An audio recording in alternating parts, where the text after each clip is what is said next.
was preparing for the presentation, I paid attention to the topic of this edition, Crossing Perspectives, because that's what I'm going to show you.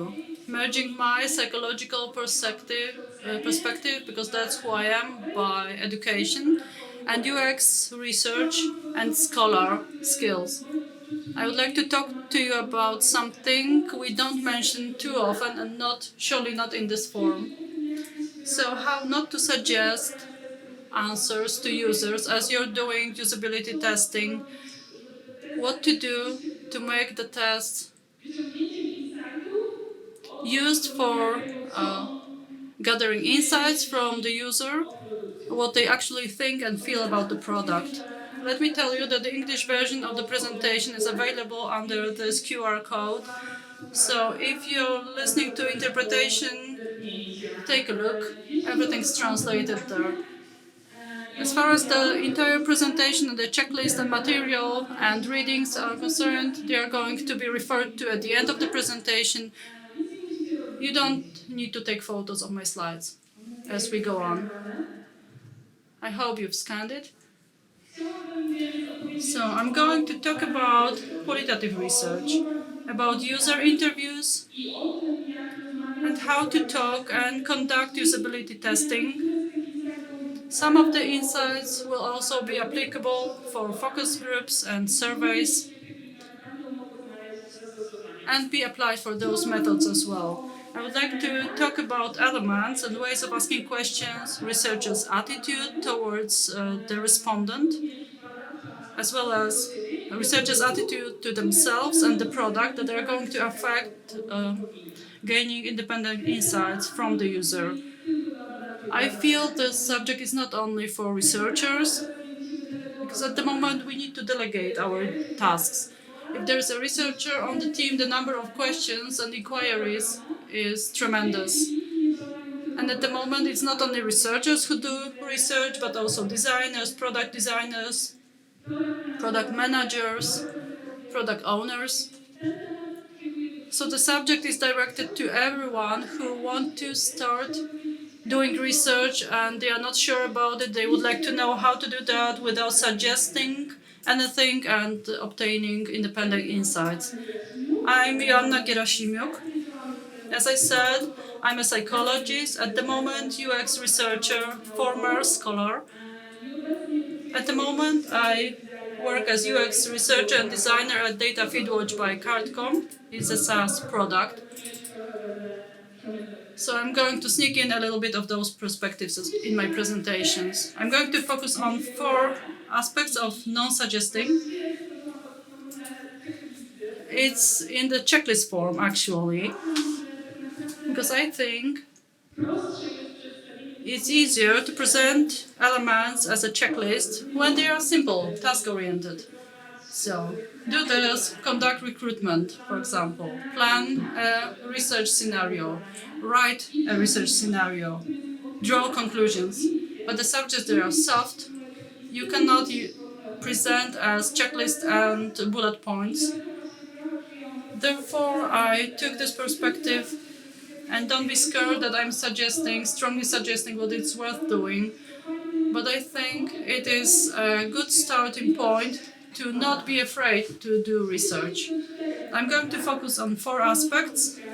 What can we facilitate to make our questions non-leading as possible? So there are going to be questions from the researcher towards the user, the effect the researcher has on the user. It can be the perspective of the researcher about the product or their own convictions, their own perspective on what competence we have and how we conduct research. Let me start with the manner of asking questions. So first, we've got questions about preferences. During usability testing and user interviews, this is really hard to do. To ask them which project, A or B, is better.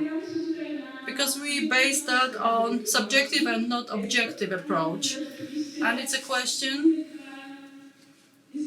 that's actually very subjective and changeable depending on the weather, the mood, preferences of the user, their associations, and we shouldn't use such questions directly in testing and user interviews. Instead, we need to test the usability of the solution, conduct tests, provide them with particular tasks to do, check how they do them. As Alex said before, use metrics. They could be number of mistakes, time spent doing the task, success and failure ratio. Whatever helps you look at the product in a different way and the answers in a different way. You will be provided with qualitative and quantitative data at the same time, from matrices and from insights from the users. Question about predictions and the future. It's a question that is a task that the researchers are given. So tell me, Joanna, who's going to use this feature or the service? And during usability testing, it's very difficult to actually ask if you're going to use the solution. Let's not ask this question directly, because we are asking about the future and asking for clear-cut answer, and it's a declaration we are expecting. There are different methods to measure that, but the tests and interviews are not really the place to do that. You cannot really predict whether somebody is going to use the service or not. Quite often the user will want the option to use the feature, so they will say maybe I'm interested, maybe I'm not, but there is no clarity whether they are going to buy the solution and use it in fact. Instead, let's base our information on past events, particular events connected with the product, because they are the best predictors of the future events. Asking leading questions. I conduct the UX course, and it's a plague, I can see. Adjectives in research scenarios. So how helpful was that? How much was that frustrating for you? How satisfied are you after using the product?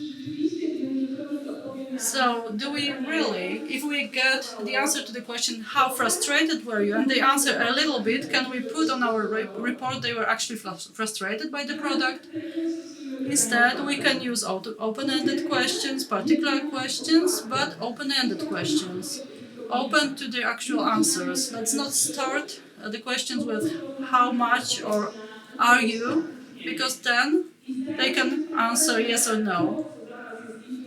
And what we find intuitive, because of our biases,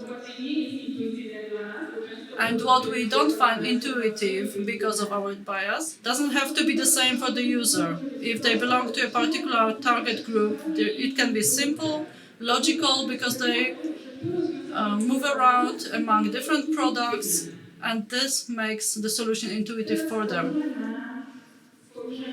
Now, let me talk about the effect of the researcher on the user that can also affect how they perceive the product. Over-promising of functionalities. I have come across a case where the user said, but you have promised me that it's going to be done by another person from your company. In fact, talking to the users, we would like to say and answer the question, when will this feature go out of beta?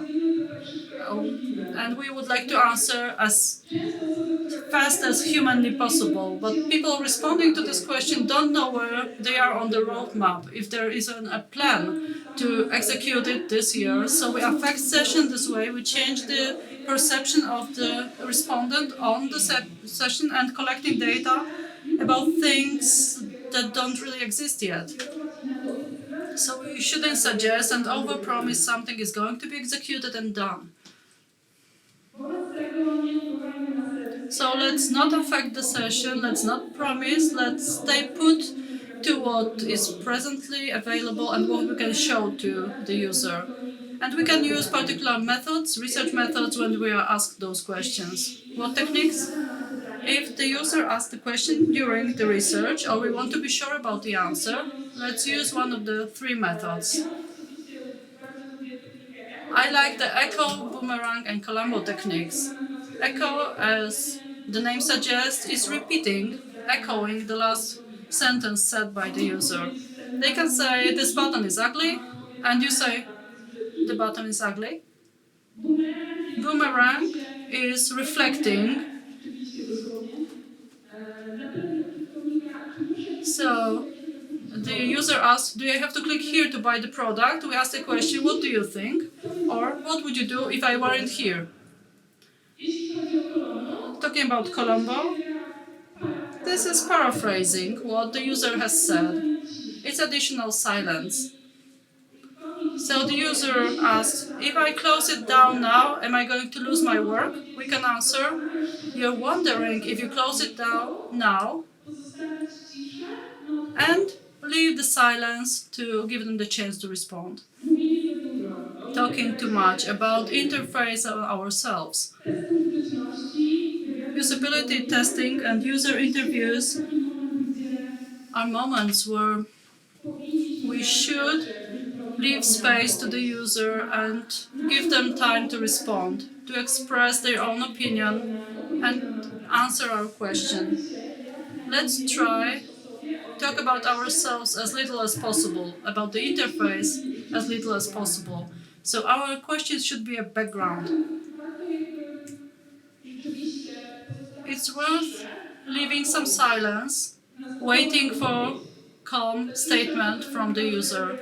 It's a bit scary, but it's a great technique in order to see what the user does with the silence. What do they want to say?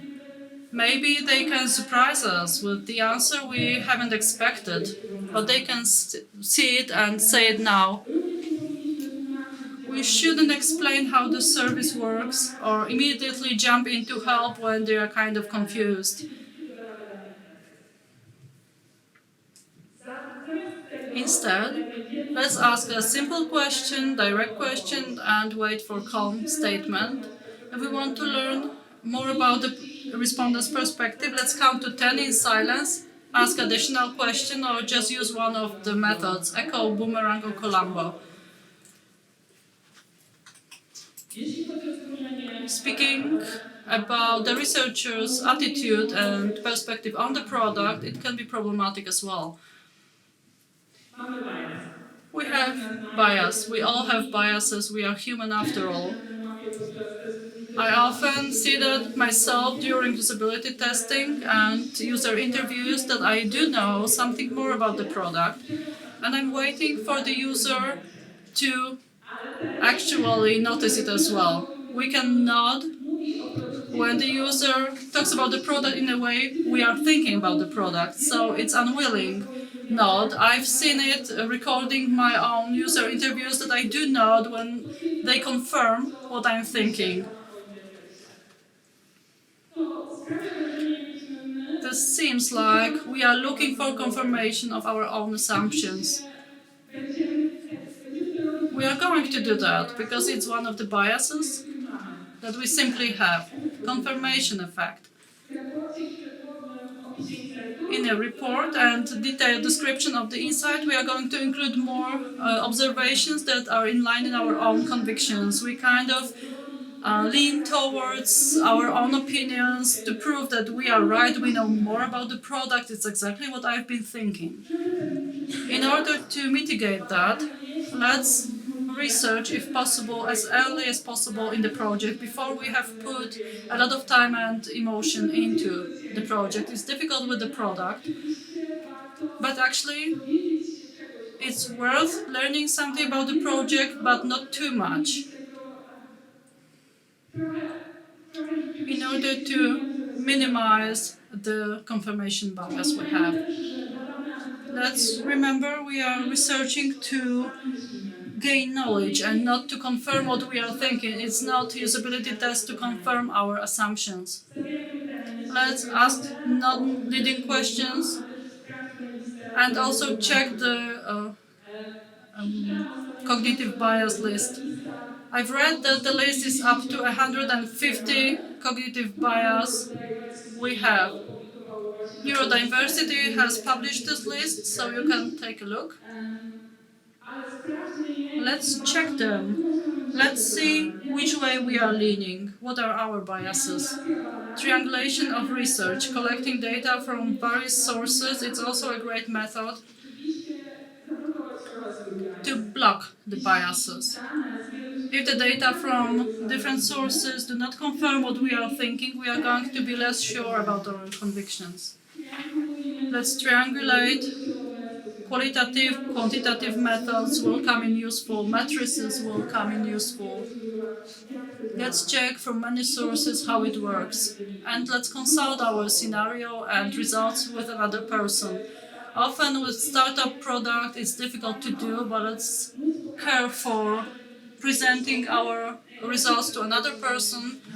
It's best to work on the insights with other people and on the results with other people. A very difficult point, but I've come across it a lot, that the person who has designed a given product studies it themselves and says, how should I deal with that? Because my prototype is not working. It's an anxiety of failure. We have put our time and emotion into it, and also our ego is being put down. In such research on your own interface, let's see how we feel about it. Is it comfortable to research? The tone of voice, nonverbal communication will suggest answers to our users. Let's think about a separate research department. I'm an advocate of R&D departments because they can research solutions they haven't designed themselves. Let's observe our own emotional reactions and cognitive reactions.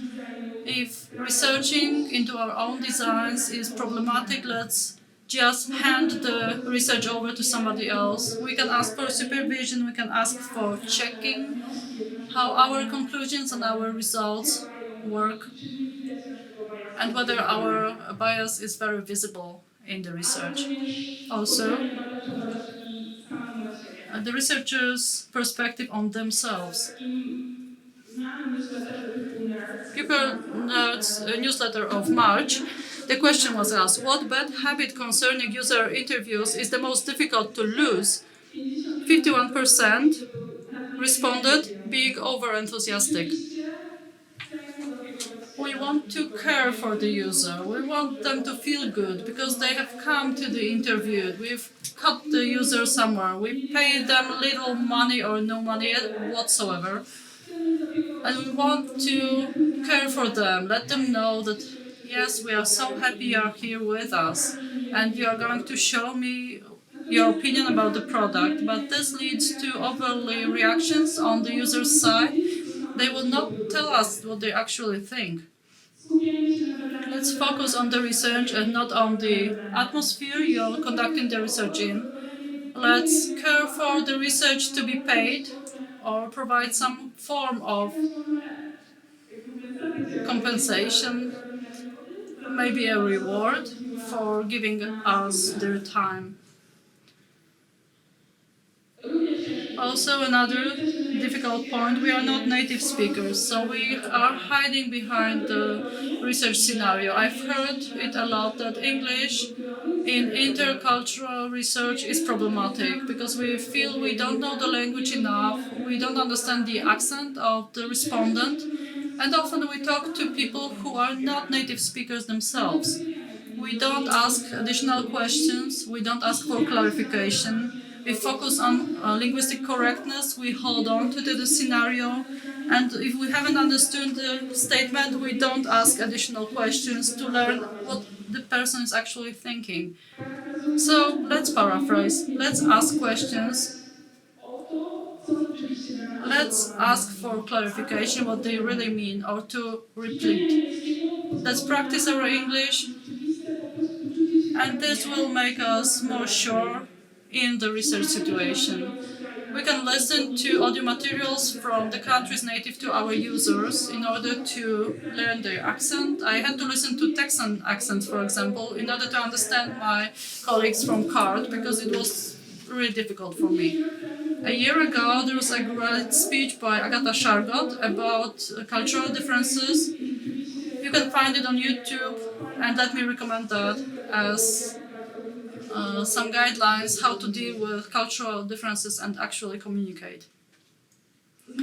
Another point: tiredness, boredom, professional burnout, no breaks between sessions or overworking.